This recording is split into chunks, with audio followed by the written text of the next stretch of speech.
ನಮ್ಮ ದೇವರು ಕರ್ತನಾದ ಯೇಸು ಕ್ರಿಸ್ತನ ನಾಮದಲ್ಲಿ ಅನುದಿನದ ಆಹಾರ ಪ್ರಿಯರಿಗೆ ಪ್ರೀತಿಯ ಶುಭಾಶಯಗಳು. 2024 ಏಪ್ರಿಲ್ ತಿಂಗಳ 23ನೇ ತಾರೀಕಿನ ಮಂಗಳವಾರದ ದೇವರ ವಾಕ್ಯವು, ನಿಮ್ಮ ಪೋಷಕರನ್ನು ಪ್ರೀತಿಸಿರಿ. ವಾಗ್ದಾನ ಸಹಿತವಾದ ಮೊದಲನೆಯ ಆಜ್ಞೆಯನ್ನು ಕೇಳಿರಿ. ನಿನ್ನ ತಂದೆ ತಾಯಿಗಳನ್ನು ಸನ್ಮಾನಿಸಬೇಕು. ಸನ್ಮಾನಿಸಿದರೆ ನಿನಗೆ ಮೇಲಾಗುವುದು. ನೀನು ಭೂಮಿಯ ಮೇಲೆ ಬಹುಕಾಲ ಬದುಕುವಿ. ಎಫೆಸದವರಿಗೆ 6:2 ಮತ್ತು 3. ನಿಮ್ಮ ಹೆತ್ತವರನ್ನು ಪ್ರೀತಿಸಿರಿ, ಅವರನ್ನು ಅನುಸರಿಸಿ ಮತ್ತು ಗೌರವಿಸಿರಿ. ಸತ್ಯವೇದವು ಹೇಳುತ್ತದೆ, ನಿನ್ನ ದೇವರಾದ ಯೆಹೋವನು ಆಜ್ಞಾಪಿಸಿದಂತೆ ನಿನ್ನ ತಂದೆ ತಾಯಿಗಳನ್ನು ಸನ್ಮಾನಿಸಬೇಕು. ಸನ್ಮಾನಿಸಿದರೆ ನಿನ್ನ ದೇವರಾದ ಯೆಹೋವನು ನಿನಗೆ ಅನುಗ್ರಹಿಸುವ ದೇಶದಲ್ಲಿ ನೀನು ಬಹುಕಾಲ ಇರುವಿ ಮತ್ತು ನಿನಗೆ ಮೇಲಾಗುವುದು. ಧರ್ಮೋಪದೇಶ ಕಾಂಡ 5:16 ಮತ್ತು ವಿಮೋಚನ ಕಾಂಡ 20:12. ನಿಮ್ಮ ತಂದೆ ತಾಯಿಯ ಸ್ಥಾನವನ್ನು ಬೇರೆ ಯಾರು ತುಂಬಲಾರರು. ನಿಮ್ಮ ಹೆತ್ತವರ ಪ್ರೀತಿಗೆ ಸಮಾನವಾದ ಪ್ರೀತಿ ಇಲ್ಲ. ನೀವು ಕೇವಲ ಅಂಬೆಗಾಲಿಡುತ್ತಿರುವಾಗ, ನೀವು ಇನ್ನೂ ಮಾತನಾಡಲು ಪ್ರಾರಂಭಿಸಿದಾಗ ನಿಮ್ಮ ತಾಯಿಯು ನಿಮ್ಮ ಮೇಲೆ ಕಣ್ಣಿಡಲು ಮತ್ತು ನಿಮ್ಮನ್ನು ರಕ್ಷಿಸಲು ಎಷ್ಟು ನಿದ್ರೆಯಿಲ್ಲದ ರಾತ್ರಿಗಳನ್ನು ಕಳೆಯುತ್ತಿದ್ದರು. ನಿಮ್ಮ ಅಗತ್ಯಗಳನ್ನು ಪೂರೈಸಲು ಮತ್ತು ನಿಮಗೆ ಶಿಕ್ಷಣ ನೀಡಲು ನಿಮ್ಮ ತಂದೆ ಎಷ್ಟು ಶ್ರಮಿಸುತ್ತಿದ್ದರು. ಅಂತಹ ಪ್ರೀತಿಯ ಹೆತ್ತವರನ್ನು ಗೌರವಿಸುವುದು ಎಷ್ಟು ಪ್ರಾಮುಖ್ಯವಾಗಿದೆ. ನಿಮ್ಮ ಮಾರ್ಗಗಳು ಅವರಿಗೆ ಹಿತಕರವಾಗಿರುವುದನ್ನು ನೀವು ಯಾವಾಗಲೂ ಖಚಿತಪಡಿಸಿಕೊಳ್ಳಬೇಕು.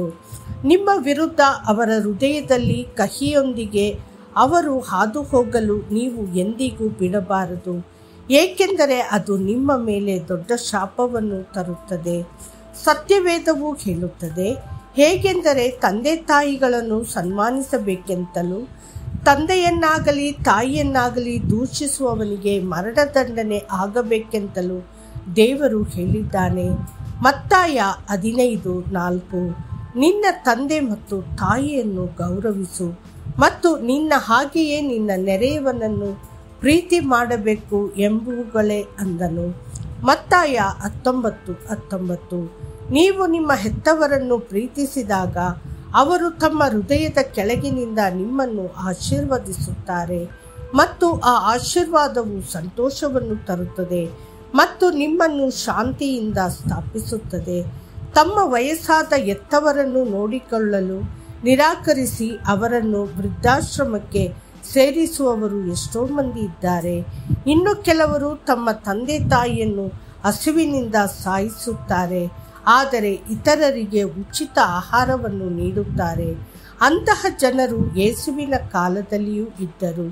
ಯೇಸು ಆ ಕಪಟಿಗಳನ್ನು ನೋಡಿ ಹೇಳಿದನು, ಅವನಿಗೆ ತನ್ನ ತಂದೆ ತಾಯಿಗಳನ್ನು ಸನ್ಮಾನಿಸಬೇಕಾದದ್ದಿಲ್ಲ ಅನ್ನುತ್ತೀರಿ. ಹೀಗೆ ನಿಮ್ಮ ಸಂಪ್ರದಾಯದ ನಿಮಿತ್ತ ದೇವರ ವಾಕ್ಯವನ್ನು ನಿರರ್ಥಕ ಮಾಡಿದ್ದೀರಿ.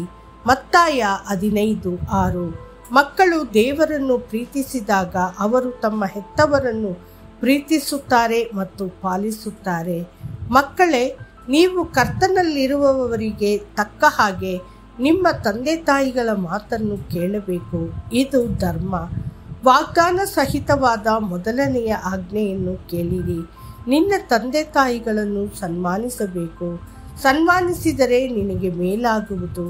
ನೀನು ಭೂಮಿಯ ಮೇಲೆ ಬಹುಕಾಲ ಬದುಕುವಿ. ಎಫೆಸದವರಿಗೆ 6:1-3. ನಿಮ್ಮ ಮಗಳು ಅಥವಾ ನಿಮ್ಮ ಮಗನಿಗಾಗಿ ನೀವು ಮೈತ್ರಿಯನ್ನು ಬಯಸಿದರೆ ಪೋಷಕರು ಮಕ್ಕಳೊಂದಿಗೆ ಪ್ರಾರ್ಥಿಸಬೇಕು ಮತ್ತು ಕರ್ತನನ್ನು ಮೆಚ್ಚಿಸುವ ಆಧಾರದ ಮೇಲೆ ನಿರ್ಧರಿಸಬೇಕು. ಮತ್ತು ಮಕ್ಕಳ ವೈವಾಹಿಕ ಜೀವನವು ದೊಡ್ಡ ಆಶೀರ್ವಾದವಾಗಿರುತ್ತದೆ.